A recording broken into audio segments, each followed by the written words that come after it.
So, last time I was a little disappointed in myself that I tried to introduce this reflection on what we're reading about.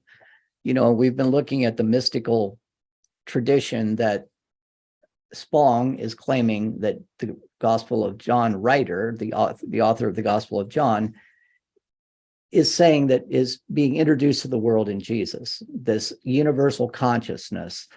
And it makes sense that, movements that are rather radical, in fact, this one was, at the time, happen in moments of crisis. And I made the comparison to what happened in the 19th and 20th centuries and how theology responded to that.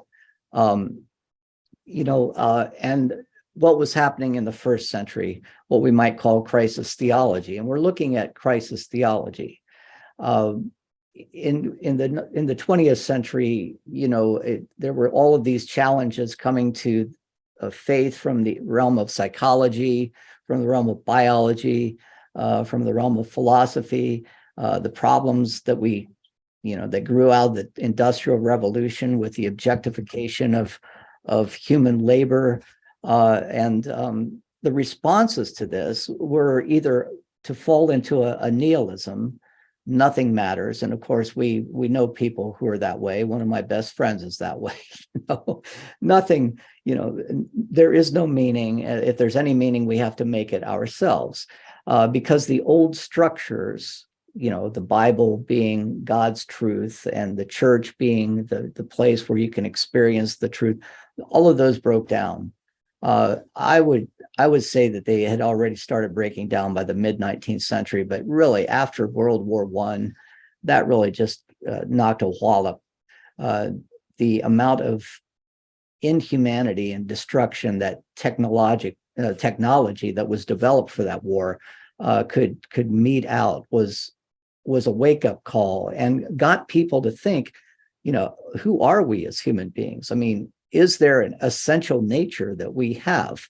And some people said, no, and this is modern psychology today, that we are born pretty much as a blank slate, and we develop our personality by means of our context. So it's all a matter of nurture, and possibly that there's nature, but we learn to be who we are. Well, that really challenges the idea of a human soul, this essential nature that we believe that, at least in the Christian tradition, that we have. But in light of all of the 20th century disasters and threats to the religious tradition, how can you build a faith up that is still going to be relevant to the world in which you're living? And this is what Paul Tillich was able to do, in much the same way that our gospel writer is doing in the first century, that there is this ground of being, and all of us have the ability to access this, have the ability to arrive at a universal consciousness, which recognizes that we are all part of this ground of being.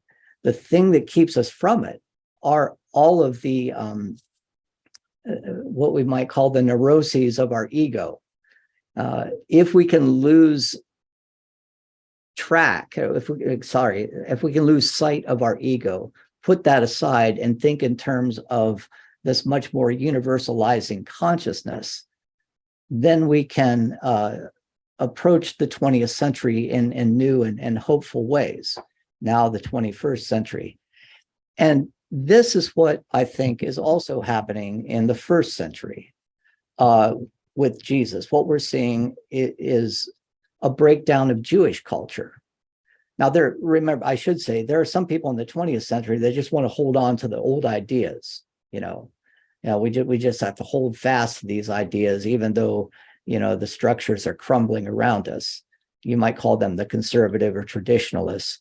But there are others like Tillich in the 20th century who try to fashion a new theology out of that. Jesus, if I can be so bold, was doing something similar to what Tillich was doing in the 20th century. Jesus in the first century, according to the Johannine author, was doing something similar to what Tillich was trying to do in the 20th century. Look at the breakdown of their culture. If you were a Jew living in Judea, Samaria, or Galilee at the time, you'd already suffered through 300 years of Hellenization, where your culture was being chipped away at, and Greek ideas were entering the culture, some to good effect, others not so much. On top of that, you had this veneer of Roman imperialism that really governed your life in your day-to-day work, the way you were taxed, the way you were identified, and gave you a sense. Some people gave over to that Roman culture, right? The Herodians, the followers of Herod, for example. So the threat of cultural assimilation was all around. Add to this apocalypticism that we know about and various forms of messianism. There is a Messiah that's going to come and save us from all of this. You had a culture that was in crisis.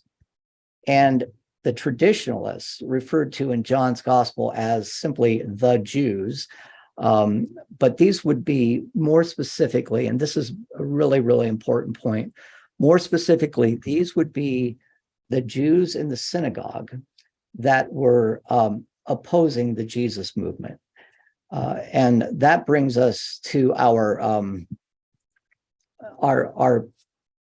chapter today, chapter 15, where we're discussing the man born blind. Let me just stick with this Johannine context.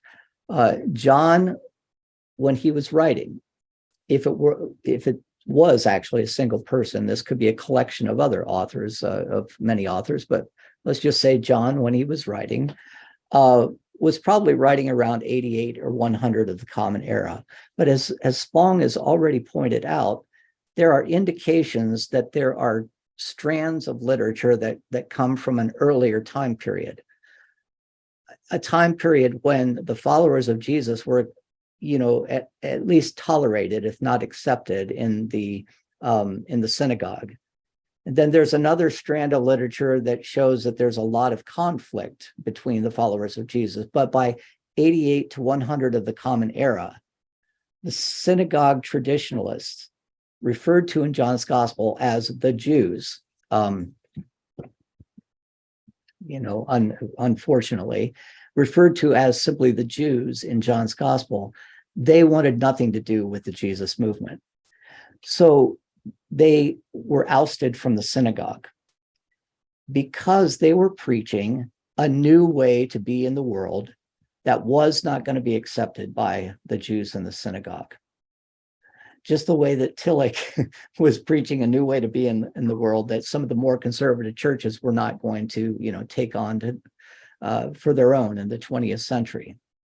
Jesus and this universalizing movement that saw a spirit, a ground of being, if we can use Tillich's term, that unified all people. And this was the crucial point that the Jews in the synagogue could not get past. And you have to sympathize with them as well, because all they had left after their temple was destroyed, after they were assimilated into, Roman and Greek culture by varying degrees, after 500 years of having no real independent identity for themselves, all they had left was the law. And along comes this Jesus and their traditions, right? And along comes this guy Jesus and says, you know what? That's not as important as you think it is. What's really important, excuse me, is recognizing that the God of Abraham preceded Abraham. This is the God of creation. This is the God that unifies all of creation itself. And on top of that, all of humanity itself. And this is the step that we need to take if we really want to do God's will. And the Jews of the synagogue were not willing to do that. So any comments or additions that you would like to make about this?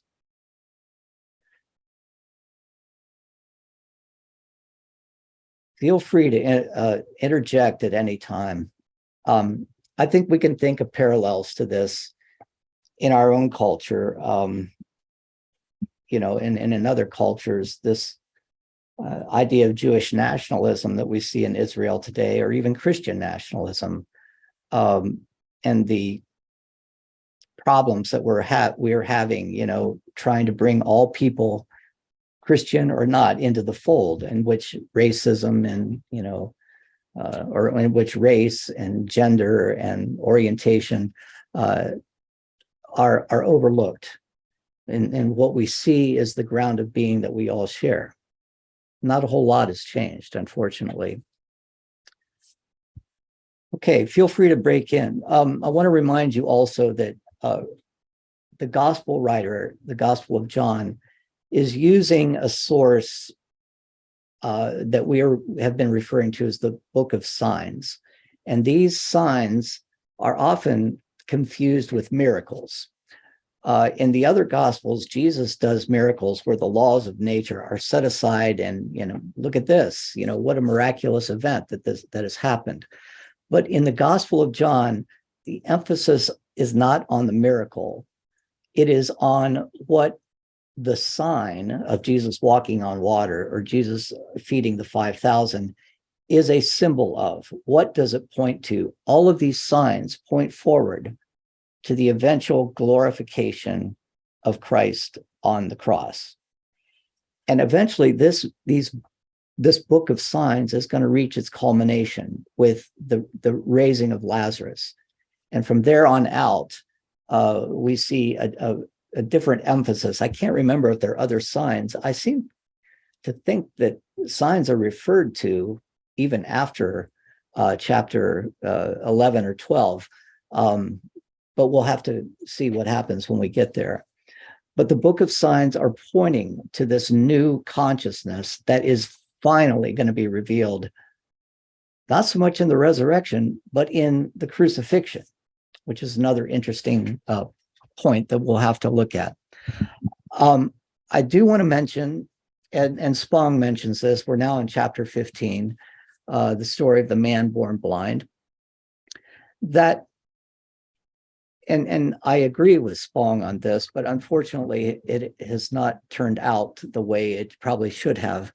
But when John refers to the Jews, as we've been talking about, he's referring to those people who are unwilling to let go of their traditionalist ways of doing things. Unfortunately, because of the antagonism in the narrative, the Jews as an ethnic group come to be seen as enemies of and over against Jesus.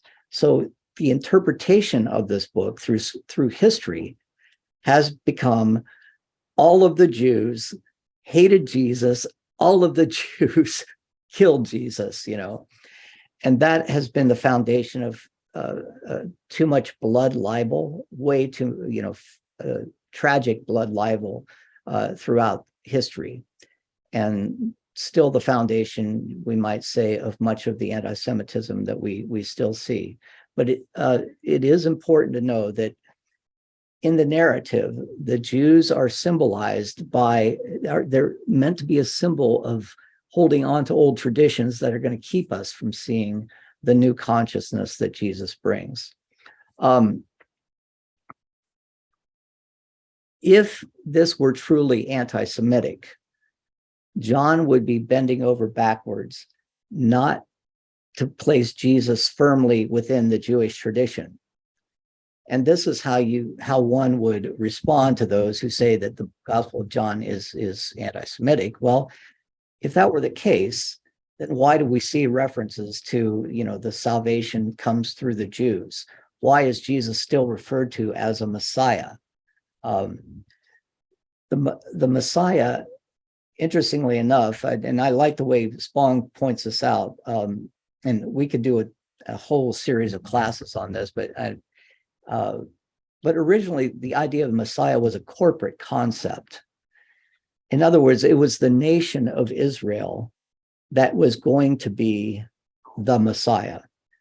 If you look all the way back into Isaiah, where in Isaiah it says, I can't remember, I think it's Isaiah 2, the days are coming when the the mountain of the Lord. All of the nations will flock to it, and it will be a city on the hill, and no one will beat swords into plowshares. It's also in Micah. We'll, beat spears into pruning hooks, and peace will rule in the land. That's a messianic image.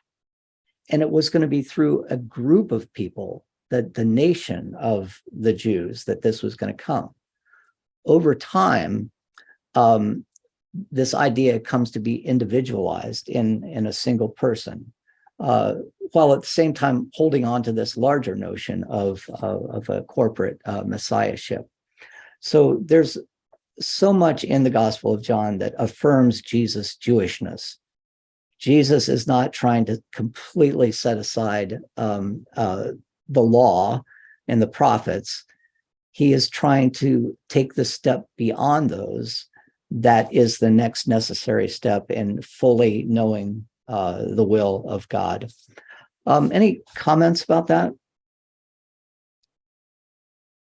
Very difficult, because there will be people. Well, this is the issue when Mel Gibson produced his movie, the Passion of the Christ, and that was based upon a mystical reading of the Gospel of John that really was very anti-Semitic, and it just perpetuates the anti-Semitism that we know. So the story of the man born blind. This is in John chapter 11, and I did today think enough ahead. John chapter 9. To be able to find it in my Bible. But just let me read it and just offer some commentary, if I will, because the first part, the disciples are going to be involved in a very futile discussion, a discussion that indicates that they are themselves still locked in their old traditionalist ways of thinking. So as Jesus walked along, he saw a man blind from birth. His disciples asked him, "Rabbi, who sinned, this man or his parents, that he was born blind?" Jesus answered, Neither this man or his parents sinned. He was born blind so that God's works might be revealed in him. We must work the works of him who sent me while it is day. Night is coming when no one can work. As long as I am in the world, I am the light of the world. When he had said this, Jesus, he spat on the ground and made mud with his saliva and spread the mud on the man's hands, saying to him, "Go wash in the pool of Siloam," which means sent. Then he went and washed and came back able to see. The neighbors and those who had seen him before as a beggar began to ask, "Is this not the man who used to sit and beg?" Some were saying, "It is he." Others were saying, "No, but it's someone that looks like him." And he kept saying, "I am the man." But they kept asking him, "Then how were your eyes opened?" He answered, "The man called Jesus made mud, spread it on my eyes, and said to me, 'Go to Siloam and wash.' Then I went and washed and received my sight." They said to him, "Where is he?" And he said, "I don't know." There's a reference here. There's a prophet in Second King, no, First Kings, First Kings, around the 22nd, 23rd chapter, named Elisha, that heals a Gentile general named Naaman, that this story seems to point to as well. So there's this other very Jewish aspect to the story that Jews reading it at the time would have associated with Jesus, working in the tradition of the great prophets, Elijah, Elisha, and so many others. But those are the two for whom so many miracles are attributed. But the question, and it's a silly question, and there's a parallel to this in Buddhism, actually, where some of the Buddhist followers, now Buddhism existed 500 years before the time of Jesus, but they're asking the Buddha, about suffering, and the Buddha says, to talk about suffering is kind of futile, because it's like a man who has an arrow in his side, and you're asking questions like, I wonder where that arrow came from. Was that a man or a woman who shot that arrow? I wonder if I pulled it out, what would happen? Asking questions that aren't getting to the problem. The problem here is that this man is suffering through his blindness. And what the disciples are concerned about, and they represent the Jewish understanding, is a very abstract theological question. I wonder how this blindness came about in the first place.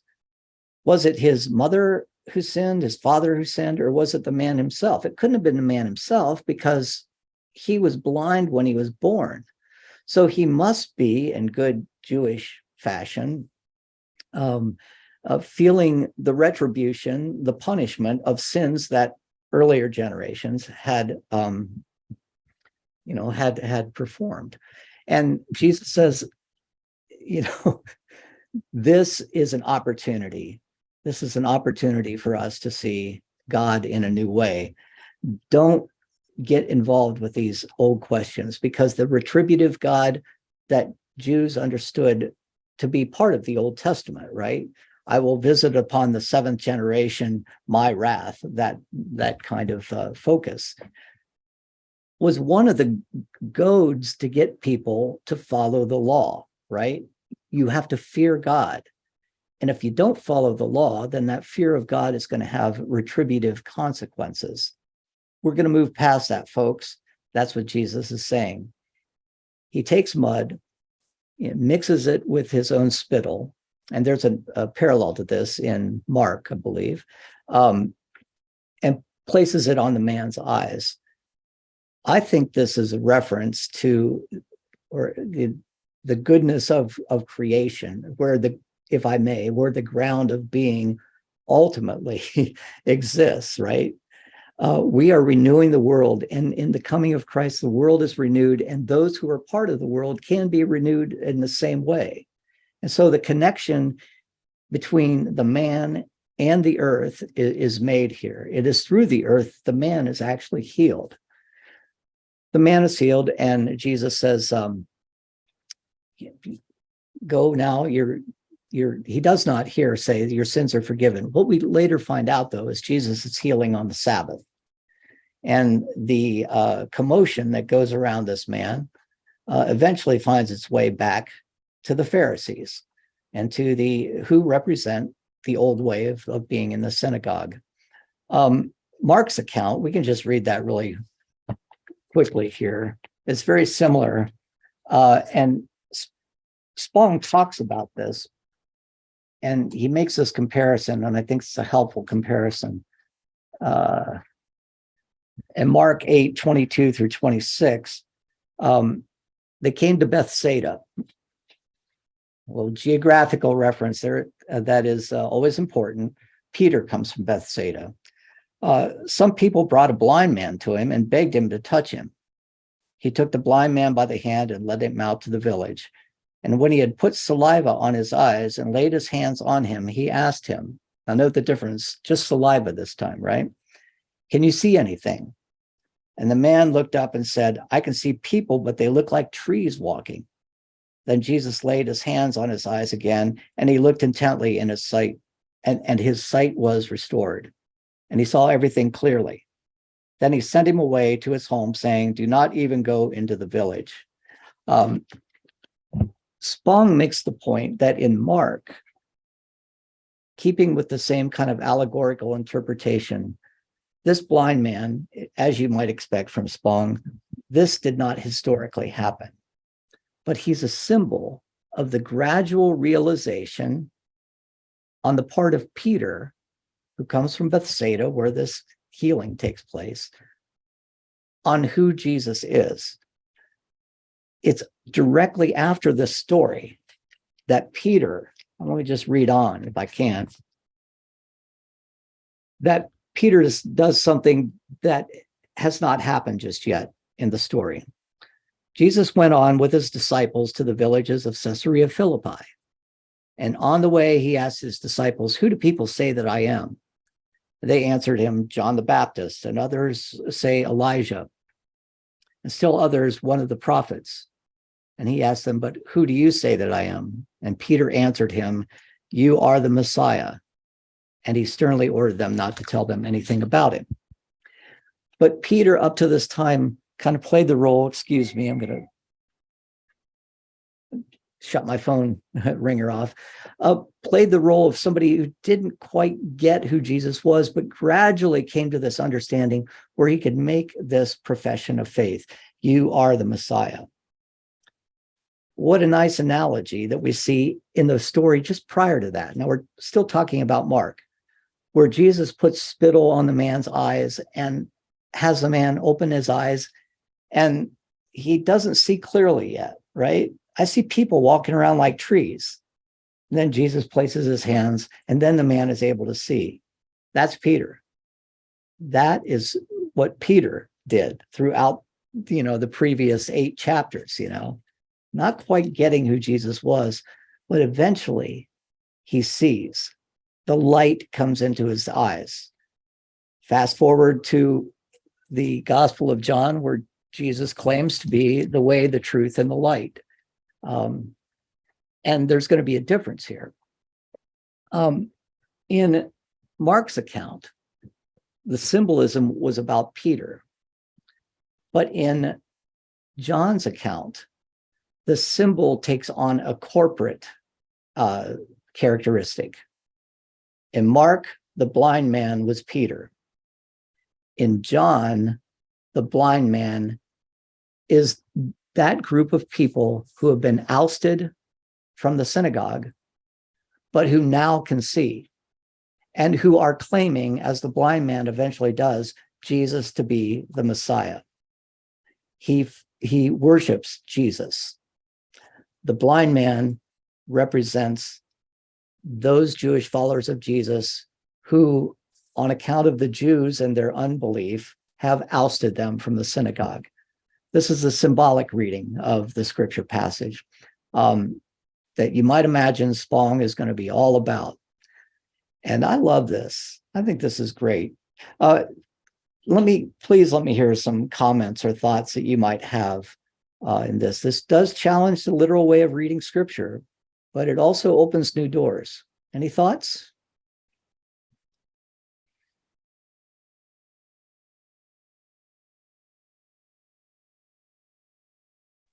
Dan, Run that by me again. What was that, Chuck? Yeah, well, run your question by me again. I didn't quite understand it.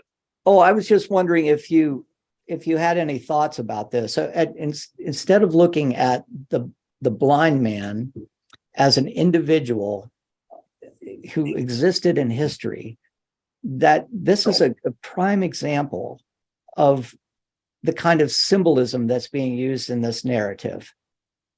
Many people are going to bristle at that, just the same way the Jews bristled at the Johannine community and their profession of Jesus. What we're asking you to do, or what Spong is asking us to do, and he supports this by saying this is what John is asking us to do, is we're supposed to look at the symbolic meaning of this and how its context gave rise to that symbolic meaning. Forget about literal interpretation. Well, I think if I just look at things physiologically, either story has to be seen as mythical. Mm-hmm. A blind person, blind from birth, doesn't have the occipital lobes developed to be able to organize any patterns that might hit the back of the retina. Oh, but Chuck, this is God. This is the all-powerful God. He can do anything, right? Yeah, well, that's fine. And I'm very happy with that explanation, but it doesn't satisfy those of us who are empiricists.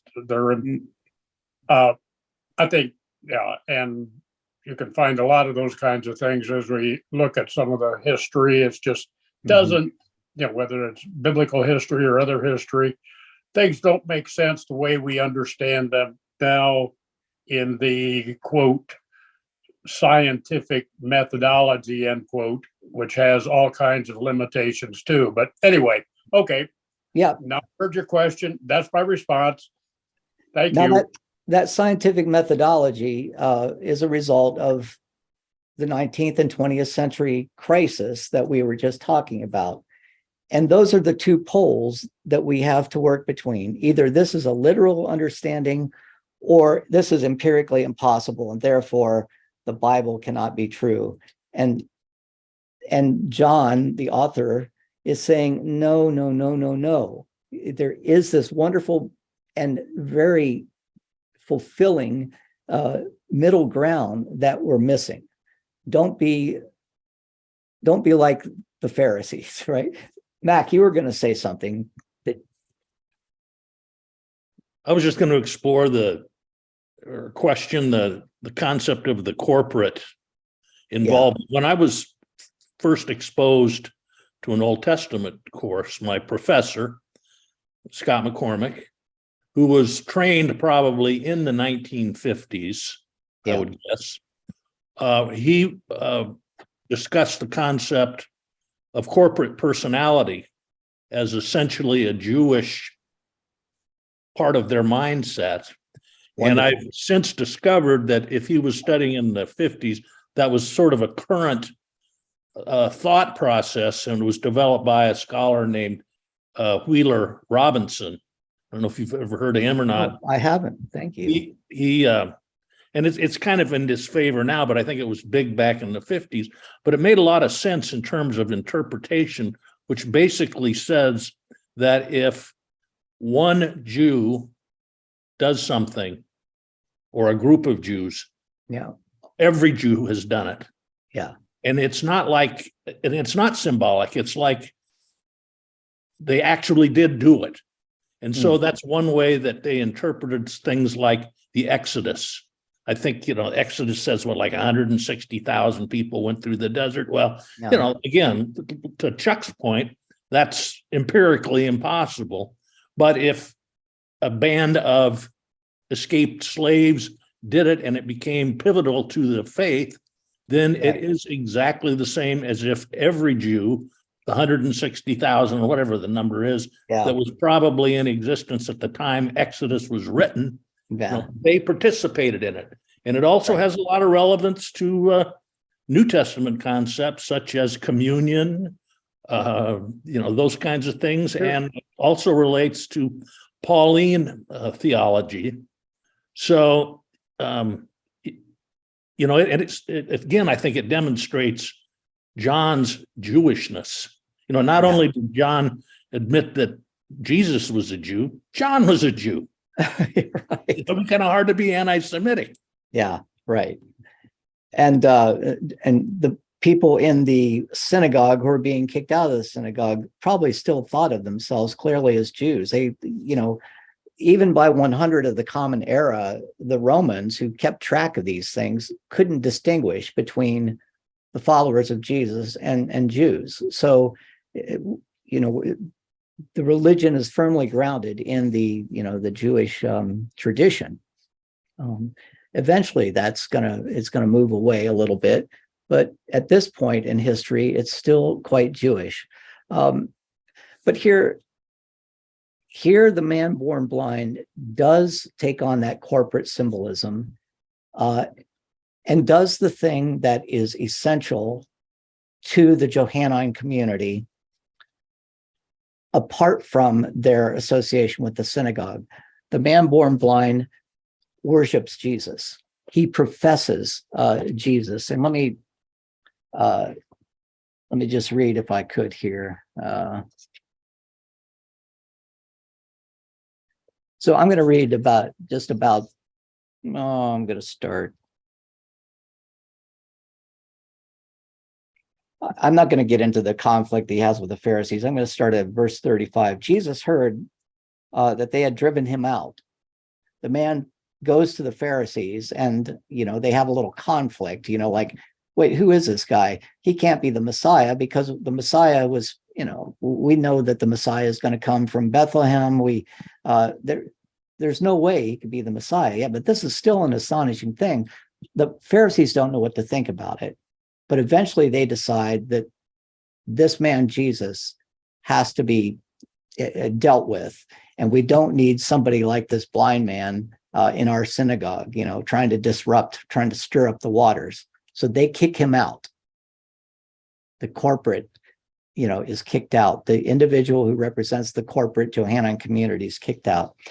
When Jesus heard that they had driven him out, and when he found him, Jesus said, "Do you believe in the Son of Man?" Son of Man being the most common reference to the Messiah. And the blind man answered, "And who is he, sir? Tell me so that I may believe in him." Jesus said to him, "You have seen him, and the one speaking with you is he." And he, the blind man, said, "Lord, I believe." And he worshiped him. And Jesus said, "I came into this world for judgment, so that those who do not see may see, and those who do see may become blind." Let me say that again. I came into this world for judgment, so that those who do not see may see, and those who do see may become blind. Some of the Pharisees near him heard this and said to him, "Surely we're not blind, are we?" And Jesus said to them, "If you were blind, you would not have sinned. But now what you say, we see, your sin remains." The battle lines are drawn. I hate using that militaristic metaphor. But the Pharisees, those who believe they see, because by gosh, they have the law, and the law is their guiding North Star, are the ones who are blind. They're getting it now. So I'll just read this quote, which is from Spong, and I think is very helpful. Then it dawns on the established religious leaders what Jesus is saying. They are the ones who are blind. They were born blind. In Jesus, God has offered them light and seeing. If they were really blind, they would be guiltless. Their guilt lies in the fact that they claim to see when they do not see. They fall back on the easy traditional, law and prophets that have become so stultifying in their life, and they call it sight. But what they do not see is that, as Jesus in one of his I am sayings previously has said, "I am the light. I am the light of the world." And that is what needs to be seen. So that brings us to the end of chapter 15. Any thoughts about this?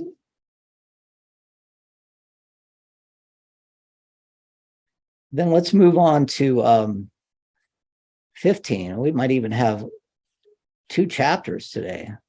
Boy. That book of signs, that source that is being used by the Johannine author, comes to its conclusion in a way that prefigures the conclusion of the gospel. Here in the 11th chapter of John, you have one of the signature events of the Gospel of John, and that is the raising of Lazarus, a man who has died. And this sign source, this is the last sign in the book of signs. We've seen the raising of, we will see the raising of Lazarus. Let's walk backwards if we can.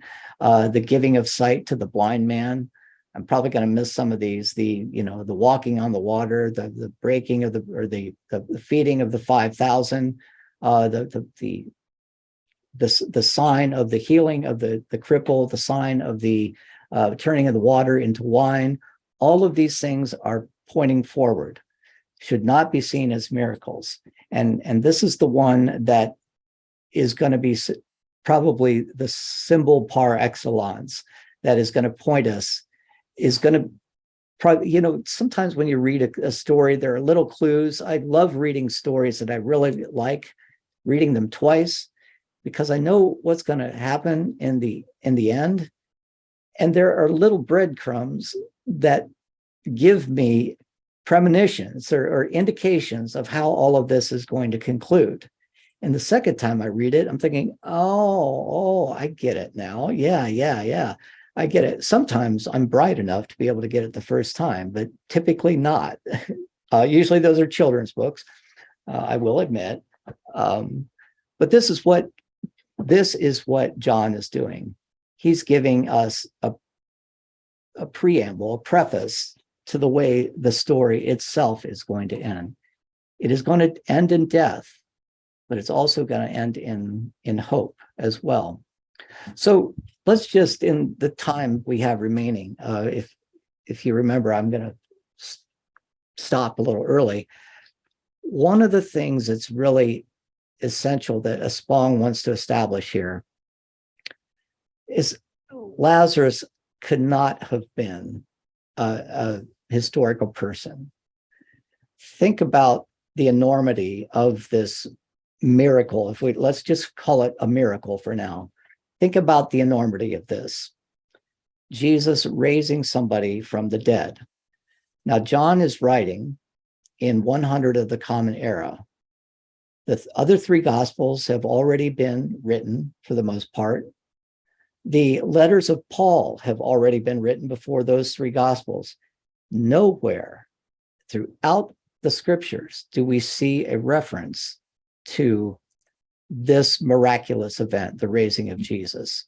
So immediately Spong says our spidey sense, our theological spidey sense should tell us that there's something else going on here.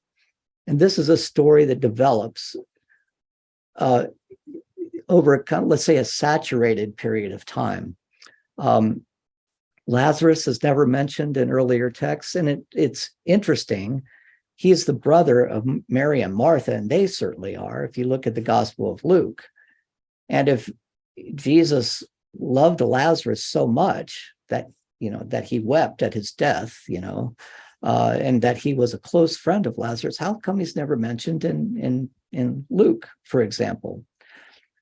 So the story unfolds, and Jesus hears about the death of Lazarus, and he does an unusual thing. First of all, he weeps. That's not the unusual thing. The shortest verse in the Bible, I'm sure you know, Jesus wept. But he waits for 3 days, right? Until, Lazarus is in the tomb, and the tomb stone is rolled against the tomb. And then he starts his journey. He delays his journey until Lazarus is buried. Now, Spong makes the point that, and this, I don't think this really matches up well with his general thesis, but I do want to point this out, that in other gospel stories where Jesus has healed, let's say, the centurion's servant, or, there was always, the possibility, well, maybe the centurion, this servant really wasn't as sick as we thought, or maybe, the child who's on the funeral bier on his way to be buried, and Jesus raises that child. Maybe that story, maybe the child was just in a state of suspended animation, and was still alive all along, right? And Spong says John is creating this text in such a way that there is absolutely no question about the death of Lazarus. They even get into the, unsavory aspect of, by the time Jesus arrived, Lazarus is already smelling pretty bad, right? Even wrapped in spices and things like that. But Jesus calls forth Lazarus, and we'll talk about this next time. And in the midst of that, there are mourners there who are, by this time, we come to know they are the enemies of Jesus. And they're going to take this story back to the Pharisees. And this is really going to start, let's say, the downward movement towards the culmination of the story itself. But I'm gonna stop there because I think it's a good place. When we return, we're really at the end of a section of Spong's section, chapter 16. And then part 3, where Jesus, we've already had the premonitions what's going to happen, where Jesus is going to go into his farewell discourses. We'll pick up with chapter 17. Are there any, and perhaps 18 as well, are there any comments about this before we move on? Questions?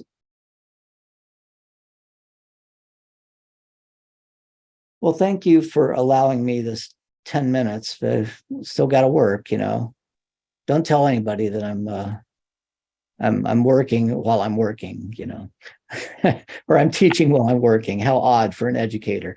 So it's my lunch hour. I can do whatever I want. So yeah, go ahead, Will. No, Oh, okay. I just wanted to, say I enjoy this so much, and it gives me an opportunity to think about the things that I was actually trained to do. So I appreciate the opportunity, and it won't be long till we're starting to think about another book. I have some suggestions, but if there's something that you all would like to suggest, please let me know about it. I'd like to look into it. So I will see you when I see you, either in church on Sunday or tomorrow night at First Pres. We have a special meeting. So maybe I'll see you there. If not, next time.